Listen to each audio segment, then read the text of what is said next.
Donc j'étais en train de faire une recherche sur internet et puis d'un coup je vois, vous savez, je regarde un peu toutes les sources d'informations. Je vois Françoise Hardy, Pure People, d'accord. Françoise Hardy, un proche confirme une terrible nouvelle sur sa santé défaillante. Donc moi je me suis dit, mais attends, mais Françoise Hardy, c'est pas elle qui avait dit que les non-vaccinés c'était des connards, je sais pas quoi, enfin bon voilà, que franchement ils devaient aller se faire vacciner. Et je cherche dans Google, vous voyez, et je vois, oui, Françoise Hardy qui n'est pas vaccinée. Donc j'ai dit, attends, comment? Elle n'est pas vaccinée? Et elle dit aux non-vaccinés que c'est des connards parce qu'ils ne vont pas se faire vacciner. Je prends l'article déjà que j'ai vu et je vais vous lire ça. Donc elle nous explique qu'elle a une santé défaillante, 78 ans s'il vous plaît. La femme, elle a bien vécu. Elle a bien vécu 78 ans avec la vie qu'elle a eue, elle a bien vécu. Elle n'a pas eu ma vie, vous voyez. Traverse une difficile fin de vie. La star a souffert de gros problèmes de santé et si ses jours ne sont pas en danger, comme l'a confirmé son fils Thomas, elle reste très éprouvée. Pour elle, la musique, c'est de l'histoire ancienne. La femme, déjà, c'est une hypochondriaque. D'accord? La chanteuse qui se dit en confinement volontaire depuis 3 ans. D'accord? Donc déjà, elle nous a pété un câble. Elle a un cancer du pharynx. Donc, dans Pure People, voilà ce qu'elle dit. Franchement, la femme, elle a un problème. Françoise Hardy s'est battue pendant plusieurs années contre un cancer du pharynx qui a laissé des séquelles. Écoutez bien ce qu'elle dit.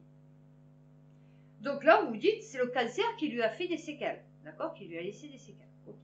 Elle vous dit, grâce à 45 séances de radiothérapie, je suis devenue sourde d'une oreille, n'ai plus de salive, mes voies nasales ne sont plus irriguées et mon arrière-gorge non plus, avec tous les problèmes respiratoires, hémorragiques, alimentaires que cela provoque en permanence depuis 2 ans. Donc déjà là, c'est sur un ton narcissique, d'accord? Puisqu'elle dit grâce aux séances de radiothérapie, je suis à moitié morte, d'accord? Donc c'est pas un truc, déjà c'est pas le cancer, puisque là elle est en train de dire que c'est la radiothérapie, et ensuite elle dit que c'est grâce à ça qu'elle est à moitié morte, fait qu'elle a tous ses problèmes. Ma vie est devenue un cauchemar, mais il vaut mieux pas trop en parler. Oui. Bon, alors je t'explique, il y en a, ils sont dans la même situation que toi, mais ils vivent dans un HLM, dans 20 mètres carrés. Tu vois, voilà.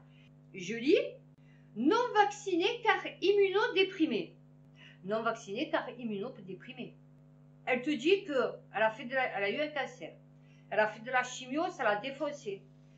Qu'elle a peur du Covid, qu'elle reste enfermée depuis 3 ans chez elle, qu'elle ne peut pas se faire vacciner parce qu'elle est immunodéprimée et que les non-vaccinés, c'est des connards.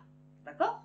Sauf que, je rappelle à Madame Françoise Hardy, la vaccination anti-Covid est patient atteint de cancer, état de l'art et synthèse de recommandations. Donc ça, c'est NCBI. Bulletin du cancer. La vaccination anti-Covid est patient atteint du cancer. Plusieurs données ont montré que les patients atteints de cancer font partie des groupes à haut risque de développer des complications sévères du Covid-19. Particulièrement les patients suivis pour des hémopathies malignes et cancers bronchiques métastasiques. En outre, une infection au Covid-19 risque d'entraîner un retard ou une interruption de la réalisation du traitement impactant négativement l'efficacité thérapeutique. Vaccination contre les oncologues demandent que les malades du cancer soient prioritaires. Donc vous avez une personne hypochondriaque, 80 ans, qui a très bien vécu, qui reste enfermée chez elle, qui ne veut pas se faire vacciner parce que soi-disant ça ne va pas, mais finalement ça va mieux, puisque bon du coup ça va, hein, elle est bien.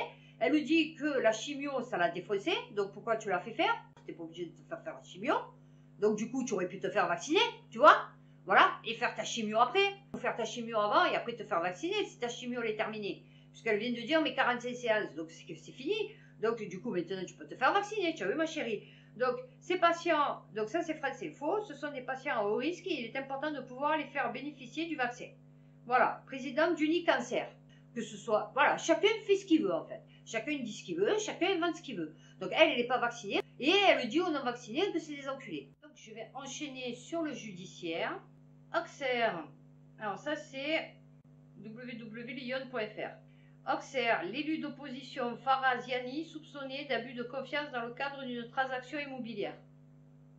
Voilà, c'est vous les parasites, Zemmour. Eh Ricou Ricou Donc ça, je l'avais déjà dit dans une de mes autres vidéos. Le fondateur de l'association LGBT, le refuge mis en examen pour viol. Un autre parasite, hein, Riku?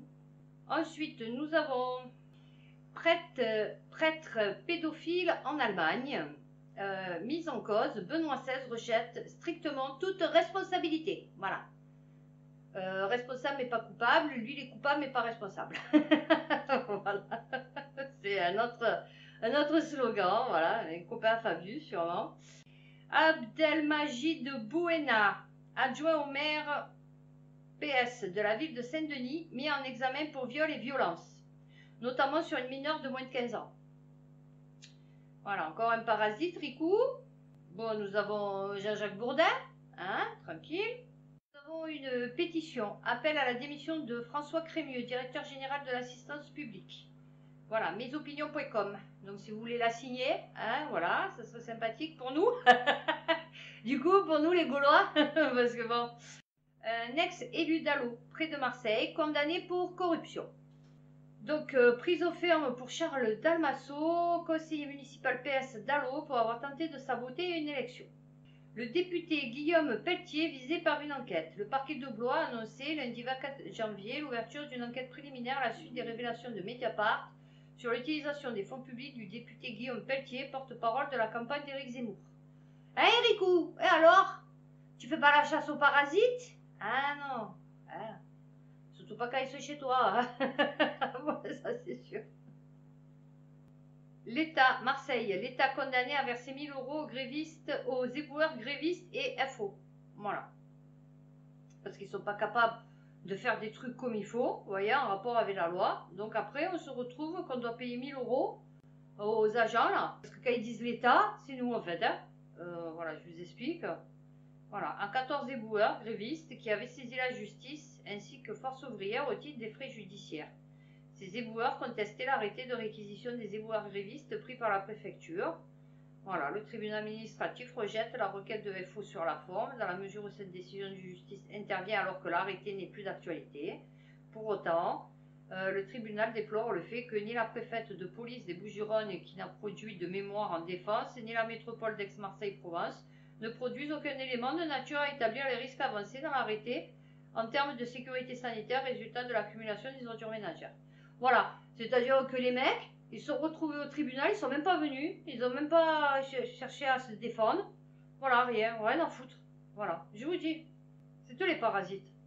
Justice, la Provence, banque postale à trahison d'une conseillère financière marseillaise. 370 000 € là détournés. Vous vous rendez compte? Voilà, c'est ça les parasites. C'est eux qu'il faut mettre en prison, vous voyez? Ben, c'est eux les autres, mais eux aussi. Voilà. Et en plus, elle ne rembourse même pas. C'est ça le pire. L'enquête pour viol visant l'ancien ministre Jean-Michel Bellé. J'ai jamais entendu parler.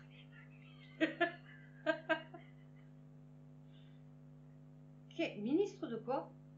Classé sans suite. La fille d'un politique avait dénoncé des faits de viol et d'agression sexuelle qui dateraient des années 80. Mais il était ministre de quoi, lui? De qui? Alors, l'ancien président du Parti radical de gauche et ancien sénateur du Tarn-et-Garonne a participé à 4 reprises à des gouvernements de gauche sous la présidence de François Mitterrand puis de François Hollande. Ah ouais, mais c'est ça Mitterrand. Hein. C'est lui qui nous a tués en vérité, c'est Mitterrand, hein, je vous le dis. Hein, un des propriétaires et le président du groupe de presse La Dépêche du Midi. D'accord. Non, il n'y a pas de lien d'intérêt, conflit d'intérêt, non, non. Et vice-président de l'Alliance de la presse d'information générale. Ça aussi, parasite. Je ne sais pas ce que ça fout là. L'actuel maire de Valence d'Agen, Tarn-et-Garonne, il est actuel maire, en plus il est maire, était réélu au conseil départemental. Vous vous rendez compte de tous les portefeuilles qu'il a, le mec? Voilà. Ben non, il n'a rien fait. Voilà. Alors, on va continuer sur l'économie, enfin tout ce qui est société, économie. Donc, société. Sputnik, le français condamné à disparaître au Québec. Nous avons raté la fenêtre historique qui s'ouvrait. De toute façon, nous on rate toutes les fenêtres. Nous on rate les portes, les fenêtres, les entrées de garage, les entrées de jardin, tout. Nous, on rate tout, nous. De toute façon, donc voilà, c'est magnifique. Yémen, des frappes meurtrières attribuées à la coalition condamnée par le patron de l'ONU. Donc, comme je dis, si vous voulez pas qu'il y ait des Yéménites en France, ben, n'allez pas au Yémen, hein. N'est-ce pas, Rico? Voilà. Parce qu'il y a aussi de la politique étrangère, tu vois, et de la géopolitique. Tu as vu quand tu es président, ton truc de président, c'est juste mettre les Arabes, les bougnoules dehors. Ouais, mais il n'y a pas que ça, tu vois, voilà. Par exemple, au Yémen, si on n'y serait pas allé, ben, il ne serait pas chez nous. Voilà. Alors là, nous avons France Info. À quoi correspond la somme de 500 000 euros facturée par le cabinet de conseil McKinsey à l'éducation nationale? Voilà le parasite. Vous voyez, 500 000 euros. On en aurait fait avec des 500 000 euros, putain. Voilà, le montant de ces prestations s'élève en moyenne à 140 millions d'euros. Vous vous rendez compte? Ce qu'on aurait pu faire avec 140 millions d'euros. Hors informatique, hein, parce qu'en plus il y a l'informatique. Alors, le responsable s'est contenté d'évoquer l'organisation d'un séminaire pour réfléchir aux grandes tendances des évolutions du secteur de l'enseignement. C'est-à-dire, ils réfléchissent à comment réfléchir. C'est bien. C'est 100 000 euros. Ah bah écoutez, moi je veux bien réfléchir aussi. Je suis là. Vous voulez pas reprendre pour réfléchir à la réflexion? C'est bien. Tu réfléchis à la réflexion. C'est magnifique. Saint-Estève, médecin refuse de se déplacer au domicile de ses patients non vaccinés. Chérie, on te paye. Voilà, pour. Tu as vu? Voilà, on te paye pour. Donc tu vas, tu prends ton petit cul, ta petite mallette qui sert à rien maintenant. Donc vous voyez, même les docteurs, je vous dis, même les docteurs maintenant, de toute façon, il faudrait mieux encore aller chez le vétérinaire ouais, que d'aller chez le docteur. Alors, société, toujours, suicide d'interne en médecine, que peut-on faire? Donc ça, c'est Spoutnik, voilà. C'est merveilleux. Hein. Un interne en anesthésie-réanimation travaillant aux Antilles françaises s'est donné la mort le 28 décembre. C'est merveilleux. Une énième suicide d'interne, cette fois-ci. Un interne en médecine se suicide tous les 18 jours. Voilà, on parle de la police. Hein? Ben voilà. Tous les 18 jours en moyenne, il y a un interne en médecine qui se suicide. Vous vous rendez compte? Mais ça va, la France, elle est au top. C'est merveilleux. Je ne sais pas qui c'est qu'il va y avoir dans 20 ans. Je ne sais pas. Slate. Le marasme nucléaire français, un désastre pour l'Europe entière. Voilà. Le parc nucléaire électricité français est une source d'approvisionnement d'électricité non seulement pour la France, mais aussi pour la Grande-Bretagne, l'Espagne, l'Italie, la Suisse ou l'Allemagne. Voilà. Ils sont en train de nous le péter. Hein, puisqu'il a dit non, non, on va bloquer EDF à 4%. Et comme ça, ce qui fait qu'on va financer les fournisseurs privés. C'est merveilleux, hein? On fournit, on aide, enfin, on aide, ouais, les fournisseurs privés d'électricité qui sont en train de détruire l'EDF. Vous voyez? C'est merveilleux. La production nucléaire d'EDF qui a connu un pic en 2005, ok. Prise à la gorge, la France s'en remet à la relance de ses vieilles centrales à charbon pour tenter de traverser. Eh ouais, il a fermé, je sais pas combien de Fessenheim, mais je sais pas quoi. Voilà. Le marasme du parc atomique EDF, dans ce contexte, débordant largement le cadre national, la SN demande que la France reconsidère sa décision de fermer 12 réacteurs d'ici à 2035. Comment on va faire? Mais dans quel état on va être? On n'a plus de jeunesse française, on n'a plus de jeunes, ils sont massacrés, on n'a plus d'éducation nationale, on n'a plus d'hôpitaux. Là, en 2035, il va fermer 12 réacteurs, il n'y en a aucun qui sont remplacés. Qu'est-ce qu'on va devenir? On va faire quoi? On va puiser l'eau au puits? Je sais pas. On va labourer avec des chevaux? Je sais pas. Je comprends pas. Les gens qui sont là-dedans, enfin, qui suivent ça, enfin, qui voient pas tout ça, en fait. Je comprends pas. Je comprends pas. Comment vous faites pour autant détruire la France? Enfin, pour être d'accord avec la destruction de la France comme ça? C'est hallucinant. Alors là, très bonne chose. Mais alors, une nouvelle, pour moi, qui me satisfait amplement. Totalement, même. Pourquoi il sera bientôt plus facile de changer son nom de famille? Voilà. C'est merveilleux. Parce que franchement, c'est la misère de porter le nom d'une personne que vous ne voulez pas. Déjà, j'ai jamais compris pourquoi, à la base, on est obligé de prendre le nom de son père. Déjà, bon, voilà. Parce que normalement, en tant qu'enfant, vous prenez le nom des deux. Hein, et puis après, plus tard, si vous voulez garder que un, ben vous gardez un. Mais à la base, je ne vois pas pourquoi, c'est quand même la mère qui le porte, l'enfant. Je ne vois pas pourquoi il prend automatiquement le nom du père et la mère, elle est inconnue au bataillon, quoi, en fait. Elle n'est même pas représentée dans un minima lettre, vous voyez, initiale, je sais pas. Non, non, vous voyez. Donc, ouais, effectivement. Voilà, moi par exemple, mon fils, il veut pas se faire changer son nom, mais ma fille, elle veut faire changer son nom. Parce que moi, mes enfants, ils ont leurs deux noms, puisqu'on les a fait mettre, vous savez, quand il y avait les deux tirés qui n'existent plus maintenant, parce qu'ils avaient fait encore une loi qui était inapplicable. Donc, donc on leur avait fait mettre les deux noms, et ben autant mon fils, lui, ça va, il s'en fout, et autant ma fille, non. Ma fille, elle veut prendre mon nom, elle veut plus le nom de son père, vous voyez. Bon, ben voilà, elle est obligée de trimballer le nom de son père toute sa vie. Non, ben là, dès que je peux, je lui fais changer le nom, puisque c'est elle qui le veut. Donc voilà, c'est très bien, voilà. Parce que je vois pas pourquoi, tu es là, ton père, il t'a fait la misère toute ta vie, ou il t'a abandonné, et tu es obligé de garder son nom. Ou il t'a fait la misère, je sais rien, enfin bon, il t'a torturé, je sais pas. Et tu es obligé de garder son nom, voilà. Bon, le problème, c'est que je voulais ni le nom de ma mère, ni le nom de mon père. Donc du coup, j'ai gardé celui de mon père. Mais pourquoi tu me suis jamais mariée? Parce que je voulais pas prendre le nom de mon mari, enfin du père de mes enfants, vous voyez. Plusieurs fois, elle m'a demandé, on se marie, j'ai dit non, je veux pas ton nom. Moi, j'appartiens à personne. Donc moi, je me marierai pas avec toi. Moi, je garde mon nom. Voilà. Parce que quand vous vous mariez, moi, je sais que quand c'était au programme, on va dire, c'était, ah oui, maintenant, tu vas appartenir à notre famille. Non, j'appartiens à personne, en fait. Voilà, que ce soit clair. Donc, je ne prendrai jamais le nom d'une autre personne. Déjà, j'ai le mien, bon, ouais, je le supporte, parce que moi, j'ai pas le choix. Merveilleuse nouvelle. Gérald Darmanin regrette la décision du Conseil d'État d'autoriser à nouveau la vente des produits dérivés du CBD. Alors, j'avais vu un article où il disait qu'on a raté encore la fenêtre. Voilà, que tous les autres pays s'y mettent et que nous, on est encore au temps de la brouette, comme disait mon père. Nous, en France, on a toujours la brouette, mais améliorée. C'est-à-dire, après, il y a les clignotants, les rétroviseurs, les machins, mais c'est toujours la brouette. Ben voilà, on en est toujours là. On n'a pas augmenté le prix du tabac à 10 euros pour qu'on accepte la légalisation, la dépénalisation du cannabis. Ça n'a aucun rapport, mon chéri. Je t'explique. Il ne faut pas faire d'amalgame. Tu vois, justement. Là, tu fais un amalgame. Le CBD, tu es malade. C'est jamais dit que c'était pour se défausser. C'est quoi le problème? Le CBD, c'est prouvé que ça apaise les douleurs, surtout pour quand tu fais la chimio. Tu as vu dans les cancers et tout, les douleurs chroniques et tout. Bon, moi j'ai essayé, ça ne me fait rien. Bon, voilà. Mais à la base, c'est pour ça le CBD, tu vois. C'est médicinal. Donc pourquoi tu compares ça au tabac? Parce que le tabac, ça tue. Ça, c'est médicinal, tu vois. Et puis quand tu as un cancer en phase terminale, que limite, tu vas te fumer du cannabis, qu'est-ce que ça peut foutre? Tu vas crever de toute façon, tu vois, mon chéri. Donc, bon, moi, personnellement, demain, je dois crever, rien à foutre, je me défonce, en fait.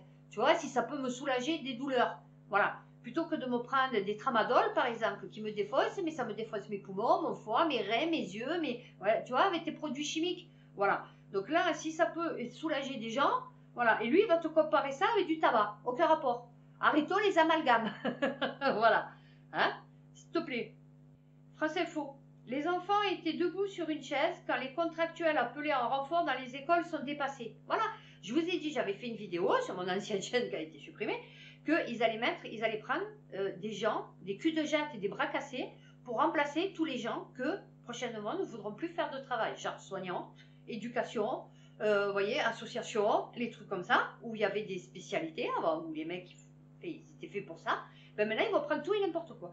Donc là, pour remplacer tous ceux qui étaient absents, voilà, un renfort de 3300 contractuels par Jean-Michel Blanquer. Voilà, au départ, cette directrice d'une école parisienne était heureuse, mais elle a très vite déchanté. On est intervenu plusieurs fois où les enfants étaient debout sur une chaise, qui se jetaient au sol les uns sur les autres. Bonjour les gestes barrières. Ils ne connaissaient pas les programmes des enfants. Ça fait plus de 20 ans que j'enseigne, je n'ai jamais vu ça. Voilà, c'est la chute. Là, on est en train de... C'est très humiliant aussi pour nous, notre profession, parce que ça ne viendrait à l'esprit de personne de mettre quelqu'un pour remplacer un médecin s'il n'est pas formé. Ah oui, mais ils vont le faire, t'inquiète. De toute façon, vu le niveau des médecins maintenant, je vais te dire, pour te prescrire un Doliprane et te dire reste chez toi en attendant que tu meurs, franchement, tu sais quoi? Le monde d'après, voilà, c'est ça. Il y avait le monde d'avant, où il y avait des profs qui enseignaient quelque chose, et le monde d'après, c'est des garderies. C'est des mecs, on les prend dans la rue. Ah, excusez-moi, vous faites quoi aujourd'hui? Rien, pourquoi là? Vous avez une heure? Ouais. Vous voulez pas venir à l'école? Au collège, on a besoin d'un prof de français. Vous connaissez les temps, les... Ouais. C'est bon, ça va venir alors. Voilà, ça va être ça, vous voyez? Ou ça va être petit panneau, cherche dans la rue, vous savez? Cherche, il y en a, c'est cherche au boulot, vous voyez, qui font la manche. Ben là, on va voir, cherche prof pour éducation nationale, remplacement, cherche soignant dans l'hôpital, machin. Voilà, vous voyez, et ils vont faire ça au machin, là, aux arrêts de bus, au feu rouge. Vous savez, ils vont passer. Excusez-moi, vous savez pas. Vous savez faire les gestes de premier secours? Ouais. Vous connaissez un peu en œil? Oh, ouais, j'ai été bouchée. Ah, ben ça va, venir. Allez. Magnifique. Sputnik. Des sanctions exemplaires pour les militaires ayant fait un rodéo près d'un camp de migrants. Voilà, même eux, ils s'y mettent maintenant. Même eux, c'est du n'importe quoi. Ah oui, il n'y a plus personne qui veut faire militaire.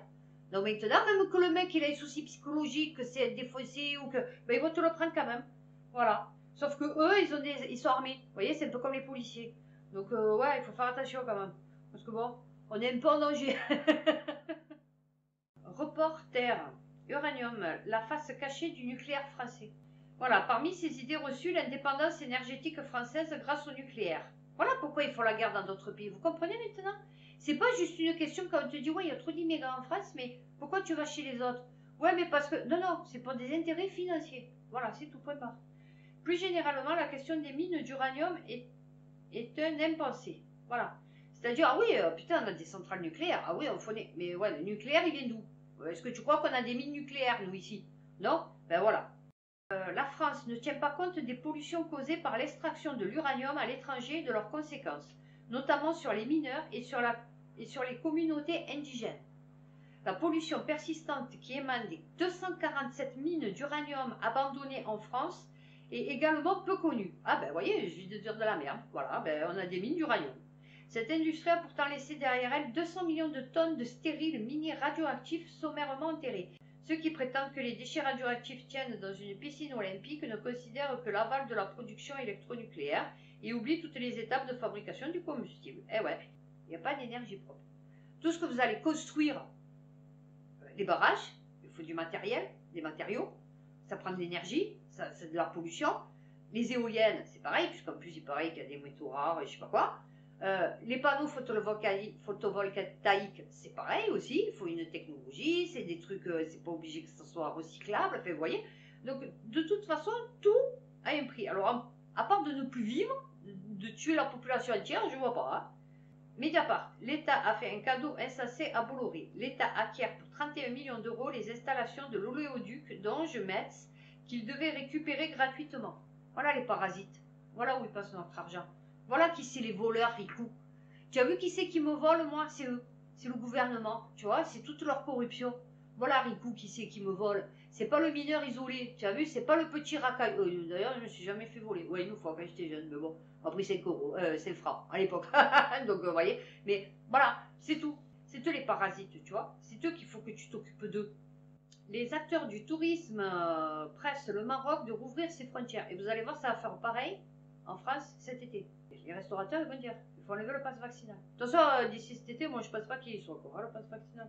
Parce que je vous dis, sinon ça va être la merde. Parce qu'il n'y aura pas de touristes en France. Donc là, je vais enchaîner sur économie. Quand je vous dis que bientôt tout va tomber, ça va tout tomber. Vous allez voir, d'un coup, vous allez redescendre sur Terre.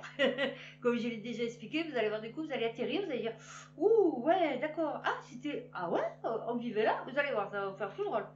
Alors, Netflix, déçu par le nombre d'abonnés, les investisseurs lâchent Netflix qui s'effondre à Wall Street. Mais tout va bien. L'économie repart. LCI, la France est-elle championne d'Europe de distribution des dividendes en pleine pandémie? Non, pas du tout. Avant l'épidémie, déjà, la France faisait partie des champions d'Europe. C'est ce que nous rappelle la dernière étude annuelle de Janus Henderson, qui porte sur la redistribution de 90% des dividendes versés dans le monde. Vous vous rendez compte? 90% des dividendes versés dans le monde, c'est en France, en Europe, qui soulignait que la France était le plus important payeur de dividendes en Europe, avec 51 milliards de dollars américains payés. Vous vous rendez compte? L'argent, ça c'est de l'argent qu'on perd encore. C'est notre argent qu'on perd. Alors, flambée des prix. Un nouveau fournisseur suspend ses activités. Ah, ça tombe en ce moment. Il y a tout qui tombe en ce moment. Alors, flambée des prix de l'électricité. Nouveau fournisseur suspend ses activités en France. Bulbe. Voilà. Bulbe, il a bulbé. Donc, du coup, ben, il est en faillite. Voilà. Ah, peut-être que... on va le rembourser, on va le sauver nous aussi. Parce que du coup, le maire, il a décidé de sauver tout le monde. Il s'est pris pour l'abbé Pierre, lui, avec notre argent. Continue, bonne nouvelle. Gosport, Strasbourg en liquidation totale. Mais on a une croissance à 7%. Voilà. Liquidation totale, voici jusqu'à quand. Voilà, magnifique. Alors attendez, peut-être qu'ils vont nous dire le nombre de chômeurs qu'on n'aura pas, du coup. Puisque bon, maintenant, je sais pas, ils disparaissent, les chômeurs. Ah bah non. C'est juste une pub pour dire venez. Ah, des travaux d'embellissement. Mais on ne connaît pas la nature des travaux ni la durée. Voilà. Mais à l'issue de ceci, Gosport continuera d'occuper ce local. Non mais c'est du n'importe. Mais vous vous rendez compte les inepties qui sortent quand même. Oh, le mec il est en train de te dire on va fermer pour l'améliorer, mais on ne sait pas combien de temps ça va durer. Et on ne sait pas si ça va rouvrir. Mais ça rouvrira. Un jour. Voilà. Et où vont partir où c'est tous ceux qui travaillaient là? Il y a aussi une pétition EDF énergie-du-milieu public.fr pour sauver EDF. Donc, aux États-Unis, le crash est là. Voilà. C'est pas Crash Bandicoot, hein. C'est pas le même. Non, lui, il saute pas sur des caisses, il cherche pas des pommes. Non, non, celui-là, il est plus méchant, celui-là. Alors, Jeff Bezos, patron d'Amazon, a fondu de 46 milliards. Pour Bill Gates, la baisse est de 25 milliards. Depuis le 1er janvier, les 10 premiers milliardaires de la planète ont perdu 125 milliards. Oh, peu cher, mesquinou. Mais c'est con parce qu'ils les ont perdus, mais nous, on les a pas retrouvés. Voilà. C'est qu'ils les perdent, mais on ne sait pas où ils vont. Vous voyez? Parce que ça, c'est notre argent. Enfin, du peuple humain. Vous voyez? Bon, il n'y a pas que nous. Et ils disparaissent. Et oh, on les a perdus. Oh, c'est con. Ah ouais. Flambée des prix des carburants, Jean Castex annonce un relèvement de 10% du barème de l'indemnité kilométrique pour les gens qui ont un impôt sur le revenu. Voilà, en sachant que les trois quarts, 80% de la population, je crois, ne le paye pas. Voilà. Bon, il s'est pas trop fendu le mec. Voilà. C'est-à-dire, je fais des réductions, mais ça touche personne. Voilà. Au moins, comme ça fait ça touche les plus riches. Du coup, voilà. Enfin, les plus riches. Pas les plus riches, mais les plus riches que ceux qui touchent pas l'impôt sur le revenu. Voilà, enfin, qui touchent pas, qui payent pas l'impôt sur le revenu. C'est magnifique. Donc, vous aurez une remise, mais pas vous, en fait. C'est les autres. Voilà. C'est un peu comme le vaccin. Ça protège les autres. Ben là, c'est pareil. Ça réduit les autres. Automatiquement, moins de travail, la restauration entre désespoir et ironie face au pass vaccinal. Voilà, ça c'est Sputnik. Ironie. Oh, ben c'est bien les mecs qui sont ironiques. Oh, ben écoutez, très belle journée, magnifique, personne à la terrasse, personne qui rentre. Ben, c'est très bien. Moi, c'est qui c'est Cohen, lui encore, le frère et le Marseillais? Ouais, Richard Cohen. Vous allez au Vieux-Port, il y a à peu près 40 bars restaurants. Mais il n'y a que Richard Cohen. Je sais pas. C'est bizarre ça aussi. Non, mais des fois, je vous jure.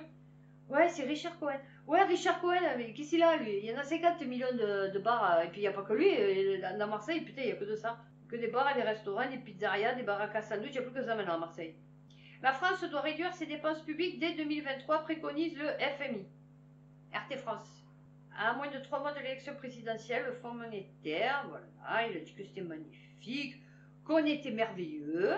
En clair, les dépenses publiques devront diminuer. Le FMI ne se montrant guère persuadé par les projections du gouvernement visant à réduire le déficit à 3% en 2027. Un effort plus important sera nécessaire pour contenir durablement la croissance des dépenses. Le FMI juge le rythme annoncé par le gouvernement trop lent. Alors la France a pris du retard dans plusieurs dossiers, note le FMI, qu'il s'agisse de la réforme des retraites ou des plans initiaux de l'actuel gouvernement visant à réduire de 120 000 personnes le nombre de fonctionnaires. Voilà, je vous l'ai dit, ils vont vous le faire. La réforme de retraite reste incertaine, la réforme des retraites, que la France dépense 20% de plus que ses voisins pour les retraites. Oui, mais tu vas pas comparer. Mais vous vous basez par rapport à quoi? Parce que si c'est par rapport au salaire médian, machin et tout, ouais, c'est normal, puisque nous, on paye mieux que tu vas pas comparer la retraite d'un Roumain ou d'un Ukrainien avec la retraite des Français quand même. Enfin, je veux dire, on n'a pas le même service de santé publique, on n'a pas les mêmes transports, on n'a pas la même armée, puisqu'on est la seule armée en Europe, hein, je précise quand même que s'il n'y avait pas la France, l'Europe n'aurait aucune armée, enfin une armée digne de ce nom, avec des porte-avions, machin et tout. Je veux dire, bon, à un moment donné, moi je sais pas. Ouais, bien sûr qu'on paye plus nos trucs, c'est normal. On est un pays riche, heureusement. On paye des cotisations, on paye des machins, ouais, effectivement. Déjà qu'ils passent tout, notre salaire. Heureusement qu'on touche des. Eh ben voilà, non. Il faut être Ukraine. Voilà, enfin, bon, j'ai rien contre les Ukrainiens, hein. Ou Grecs. Voilà, non, Grec, mieux. Moins grec. Donc mieux. Voilà. Ouais, ouais, non, mais faut faire grec. Non, mais truc de fou. Ça aussi, il faut faire attention. Recevoir des mails. Moi, à peu près une fois par mois, je reçois un mail comme quoi je vais être traîné en justice pour pédophilie. Vous savez, pour trucs pornographiques et tout. Là aussi, en ce moment, ils sont en train de m'envoyer pour les trucs de CPF, là, vous savez, les codes pour faire les formations, je sais pas quoi. Bon, il faut pas répondre. C'est des arnaques. Bon, au début, j'ai dit, putain, c'est quoi ce truc de pédophilie? Je dis, mais attends, mais vous prenez pour quelqu'un d'autre ou quoi? Justement, en plus. Ben non, tous les mois, j'en reçois un. Bon, après, maintenant, je m'en fous, mais c'est flippant. Franchement, quand vous recevez ça, c'est flippant. Parce que vu dans l'état qu'on est, vous vous dites, le mec, il s'est fait une alu, et en fait, il croit vraiment qu'il y a quoi que ce soit, et je suis pas dans la merde, en fait. Bon, enfin, voilà. Donc, il faut faire attention à ça, les colis. Combien de fois, moi aussi. Oui, vous venez de recevoir. Oui, vous pouvez retirer votre colis, appuyez sur le. Quel colis? J'ai recommandé. Heureusement que j'appuie jamais. Voilà. Donc, économie. L'autre, il nous dit qu'on a 480 000 chômeurs de moins. Alors, mon fils qui est agent d'accueil à Pôle emploi, il m'a dit oui. Ben, il y en a beaucoup, ils partent en formation. On les met en formation. Voilà. Donc, c'est pour ça qu'il y a énormément de chômeurs en moins. Il m'a dit parce qu'ils partent tous en formation. Et puis, beaucoup sont radiés. Parce que du coup, comme il m'a dit, ils ne touchent plus de prestations de Pôle emploi. Donc, du coup, il y en a plein, ils sont radiés. Et là, par contre, il y en a plein, ils se font enregistrer, mais parce qu'ils tombent au RSA. Et contrairement à ce que certains croient, quand vous êtes au RSA, vous êtes obligatoirement inscrit à Pôle emploi. Sinon, vous ne pouvez pas toucher le RSA. Voilà. Et là, je vais enchaîner sur du coup la politique. Hein, on va terminer sur une bonne note. Voilà, réjouissante de la politique. Donc, vous avez vu que Macron ne veut pas faire de débat du premier tour. Bon, dans un sens, je vais vous dire pourquoi faire. On le sait, son projet, c'est détruire la France. Donc, je ne pense pas qu'il y ait vraiment un programme. Voilà. C'est-à-dire, il a une liste de tout ce qui reste en France et du coup de tout ce qu'il doit détruire. Voilà. Donc, effectivement, je ne vois pas pourquoi il s'emmerderait, en fait, à faire un débat de premier tour ou ici qui ne va pas se retrouver au premier tour, mais ça m'étonnerait, parce qu'on a quand même 27% de la population qui est à fond derrière lui. Moi, je pense qu'il va être, enfin, s'il se présente, il va être au premier tour, ça c'est sûr. Voilà. Donc, qui y aura en face de lui? Bon, ben là, c'est encore mystère et boule de gomme, hein, comme on dit. Un qui m'a fait halluciner, c'est Asselineau. J'ai pas compris pour le coup de Philippot, pourquoi il n'est pas allé avec l'Union Sacrée. J'ai pas compris. Le mec, il a un problème. C'est bon, papy, tu as 85 ans. Tu arrêtes de faire ta politique tout seul, parce que du coup c'est con, parce qu'en plus tu as passé 4 millions d'adhérents, tu vois. C'est quoi le problème avec Philippot? Je sais pas, je comprends pas. Alors je vous le dis, je suis apartisan à politique, je n'ai pas de parti politique, pour moi c'est tous les mêmes. Voilà. Mais bon, moi je suis pour ceux qui veulent sortir de l'Union Européenne. Donc après c'est où il y a Dior que je sais pas quoi là, de parti républicain, je sais pas quoi, de gauche, ou Philippot. Voilà. Robert Ménard, le mec il a pété un câble. Il est fou ce mec, il faut qu'il arrête. Alors, je ne sais pas si vous vous en rappelez, mais lors de la deuxième fermeture, vous savez, du deuxième confinement, il avait dit, puisqu'il est maire de je ne sais pas quelle ville d'ailleurs, mais tiens, je l'ai pris, il avait dit, ouais, moi je payerai pour l'école. Eh bien, il a dit non. Non, c'est cher. Hein. Moi, les sous, je peux faire même les mains dans les poches. Donc, du coup, il avait dit, ouais, moi, je vais aller à l'encontre du confinement. Parce que, hein, maintenant, il est pour la vaccination. Mais avant, il était contre le confinement, le deuxième confinement. Hein, qu'il avait dit, oui, les commerces dans ma ville, ils vont tous fermer. Ben voilà. Il a une tête, elle est dégueulasse. Je ne sais pas si vous regardez, la dernière fois, j'ai vu Mario Draghi. Ouais.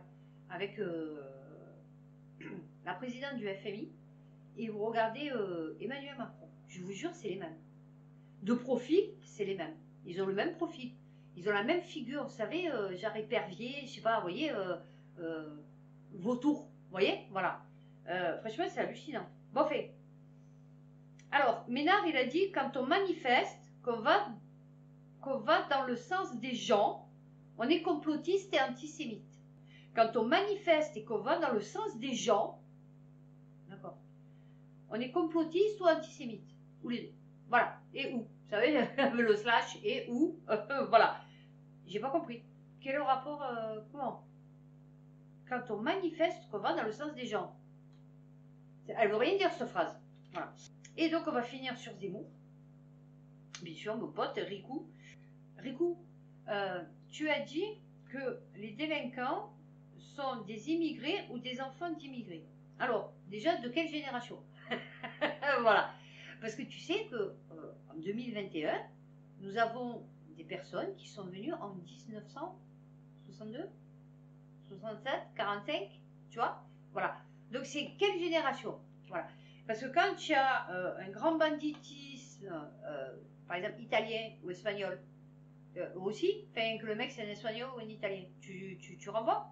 Sais-tu que, par exemple, les pays de l'Est, ils trafiquent, hein, Rico? Non, enfin, je sais pas. Donc, eux, tu as fait quoi? Les Tchétchènes et tout, non, parce qu'il n'y a pas que les Noirs et les Arabes, hein, je t'explique. Voilà. Il y a énormément de Blancs qui viennent des pays de l'Est en France. Et franchement, vous savez quoi? Ouais, il faut faire attention. Les mecs, ils sont sans pitié. Tu vois, tu prends une Tchétchène, ah, c'est compliqué. Tu vois, même un Roumain, tu vois, vu dans les conditions où ils ont vécu, ouais, c'est compliqué quand ils arrivent ici. Je te ferai remarquer que les trois quarts des enfants d'immigrés, comme tu dis, hein, maintenant ils ont 40 ans et ils travaillent tous. Et leurs parents, ils ont tous travaillé. Moi, tous ceux que je connais, ils travaillent. C'est pas des branleurs. C'est pas, ils touchent pas les allocations familiales. Je t'explique, hein, voilà. Ils travaillent. Moi, ceux qui sont venus me refaire l'appartement, au noir, hein, j'explique, ils travaillaient. Et c'était que des Arabes. Hein. Et ils faisaient travailler les Noirs pour rien. Mais bon, les Noirs, ils travaillaient aussi. Rikou. Rikou, mon cher Rikou. Au lieu d'aller la colline au crack, tu as vu? Ou à Paris, de rester là-bas, tu as vu, avec les bobos, les hommes de lumière, les gens de lumière.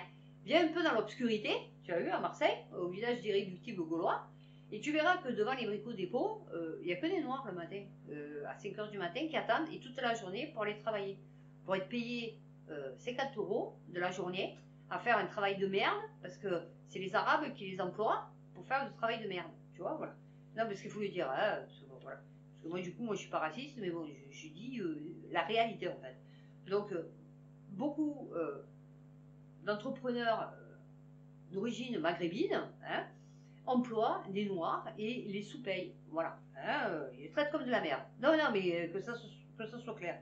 J'ai rien contre eux, mais c'est le fait. C'est comme les Blancs qui traitent comme de la merde les Arabes. C'est pareil. Voilà, vous voyez. Il y a une hiérarchie, vous voyez, dans la couleur. Voilà.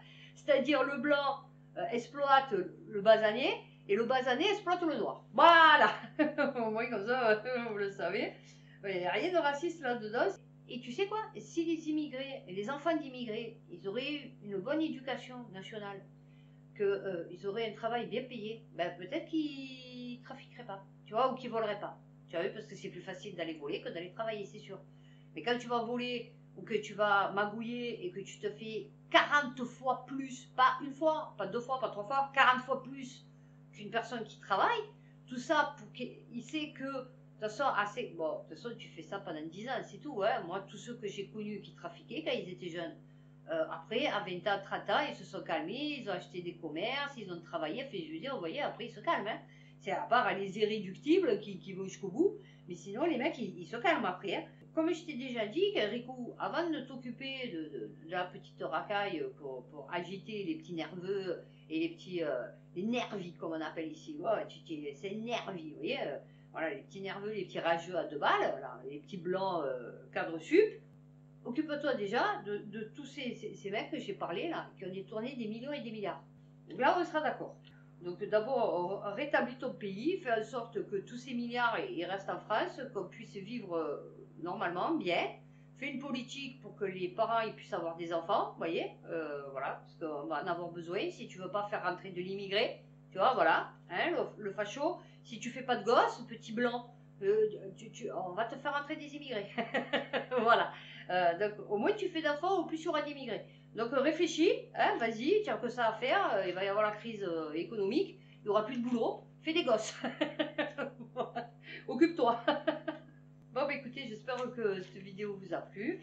Je vais mettre là le protocole de Toronto sur la destruction des classes moyennes et l'état Dieu, hein, comme on est en train de vivre, hein, c'est-à-dire c'est l'État qui commande tout, hein, qui est Dieu, voilà.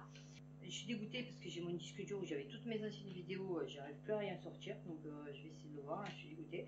Parce que je voulais mettre des vidéos que j'avais fait qui était pas mal. Ah, mais écoutez, je vous souhaite bon courage. Prenez soin de vous et de vos proches. Et je vous dis à bientôt pour une prochaine vidéo.